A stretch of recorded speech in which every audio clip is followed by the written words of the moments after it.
time. Like, he'll shake it off and be like, okay, yeah, I goofed, but that's okay. Like, I'm okay. Definitely. Now, you say looks like, which makes me assume that these are both multi-character specialists. Yes. Chompy here looking like he's rocking his pit, but he also has a Charizard, which we probably won't see. But his secret main is Lucario, he's trying to pick up. And Lucario, widely considered to be very good by the Japanese scene and is currently climbing in the American scene.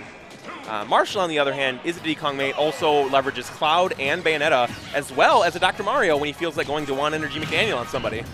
All right. I see what you did there. I see what you did there. Pit is one of those characters who strikes me as having to really play honest. It doesn't seem like he's a character who gets a lot of easy wins. So with that in mind, how does that really interact with a character like Diddy Kong? Diddy Kong, I mean, he has the setups. He's got the banana setups. He's got down tilt into up smash, down tilt to grabs. You know, he has all these things. Whereas Pit has to work for everything. So expect Chompy to look to play a very, very solid, very, very risk-free kind of neutral game because he has to earn everything that he gets, whereas Diddy kind of gets some stuff for free.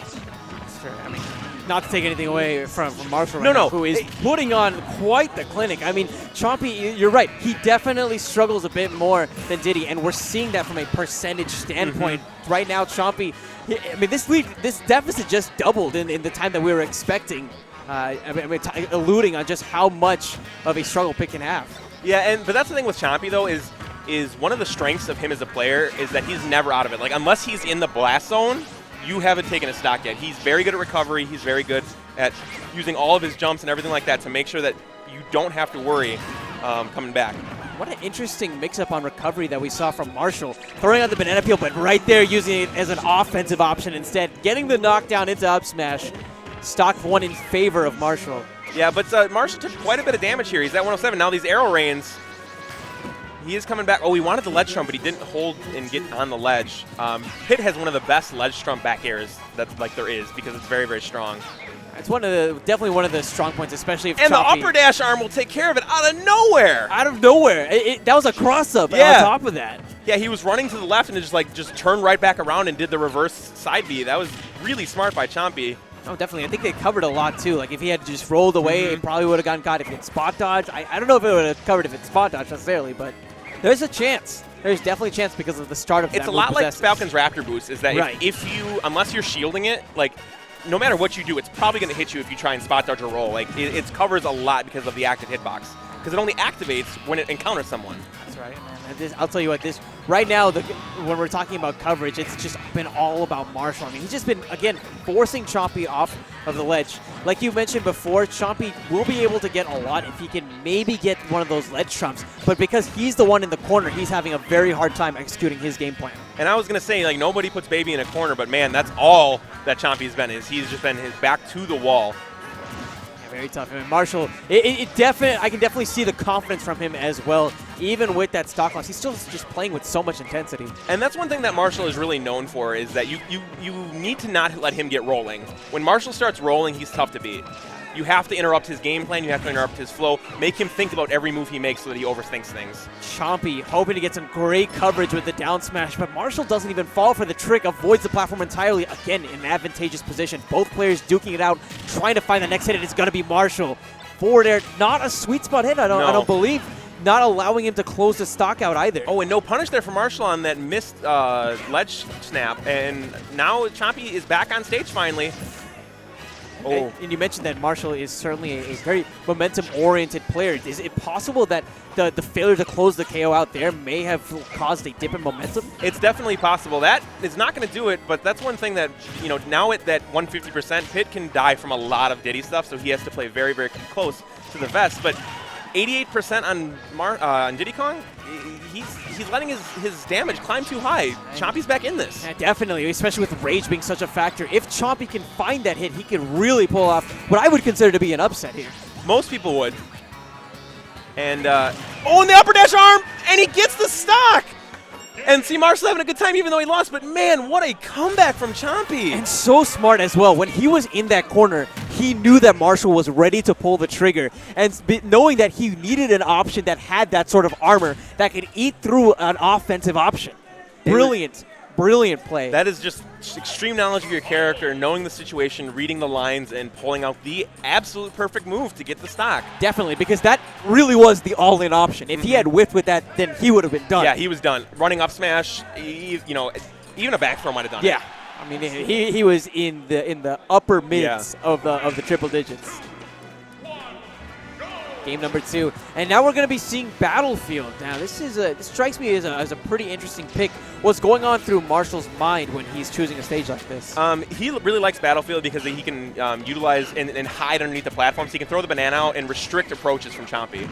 Right, Chompy is definitely going to be having a much more difficult time with the approaches like you touched on. But beyond that as well, I feel like Diddy Kongs do get a lot off of their combo game, in particular off of grabs with these platforms available.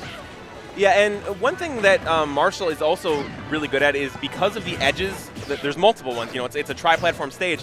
His side B ledge cancels are really, really on point. So you can get a lot of surprise back airs on Chompy. We already saw 2 of them so far. So Chompy's going to have to watch out for that going forward. Speaking of going forward, Chompy.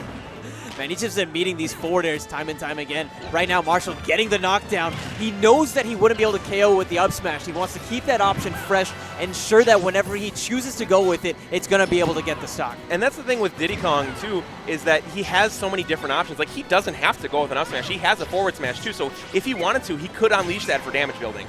Chompy, like you said, unless he is in the blast zone, he is not out of a game, and that's exactly what we're seeing right now. Good smash DI getting out of that second hit of that forward smash. That would have spelled doom for Marshall. Certainly. That's might have even been a case where Chompy's superb spacing came back to bite him. Yeah. If he was maybe a bit more inward, that smash DI would not have been as prevalent.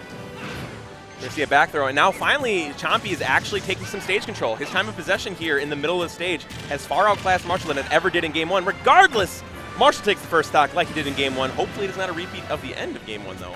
Marshall definitely strikes me as a player who understands his percents as well. Like we said, reserving the up smash until he knew that it was actually going to KO. Great conversion. And we might be seeing another one. There's those platforms. And that was actually a really, really smart mix-up there. A lot of, like, all Diddy Kongs, basically, by and large, will use up throw or down throw to forward air to up air, something like that. He actually went with a down air there to try for the mix-up, smashed him back on the platform. The only reason Chompy got out of that is because he side B'd. Yeah, and that's something that I never see. We saw that side B from Chompy as an offensive option previously, but there was actually a defensive option to get him out of a pressure situation. And now Marshall's still living. Yeah, now Chompy's actually the one who's starting to exert some of the pressure. Marshall is at such a high percentage, it's going to be very difficult for him to continue surviving, even with these large blast zones on Battlefield. And, you know, Battlefield does have the largest blast zones that there is, but when you're at 160, yeah, you're going to die from that.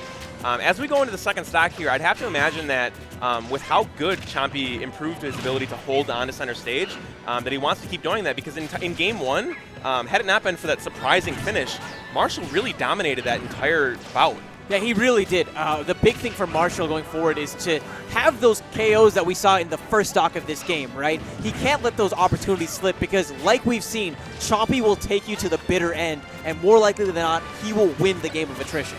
Yeah, that's actually a perfect way to put it, the game of attrition. Chompy will outlast you. He has a lot of mental fortitude. And not to say that Marshall doesn't, but man, that is one thing that Chompy certainly excels at. Yeah, Chompy definitely has the fortitude, but he also has a lot of percent on him. How does he bring this game back? A lot of playing safely, playing around Marshall, waiting for him to make the mistake. And that's something that actually is prone to happen. In Wisconsin, we have a thing called the Marshall stock, and it's when Marshall accidentally dies for no other reason than, oh, he died. And he just kind of like has to smile and shake it off because he knows he goofed. And I'm really hoping that doesn't happen here because I definitely want to see a Game 3 between these two guys. Error from Marshall. He misspaced the down tilt. He wasn't able to set up for the KO option he was looking for. Now perhaps a second shot. The peel is in hand. He's looking for the knockdown, but he's not going to find it yet, and he knows he won't be able to KO with the grab either from that position. And he goofed with the down tilt there. He actually had the kill set up, and no! Chompy actually takes it, and Marshall putting out his fist right away, knowing that he goofed. He went for the ledge, landed on the stage, ate a forward smash. So, unfortunately for Wisconsin, well, my homeboy, your hometown hero, didn't pan out. That being said, you know, it's round robin pools here. Marshall will make a comeback. He's got 6 other players to play. He can still make this out, no problem. Oh, definitely, most definitely. And like I said, I think that it's really, really interesting that when we reflect on that match, how it was, you know, Marshall on paper being the better player, but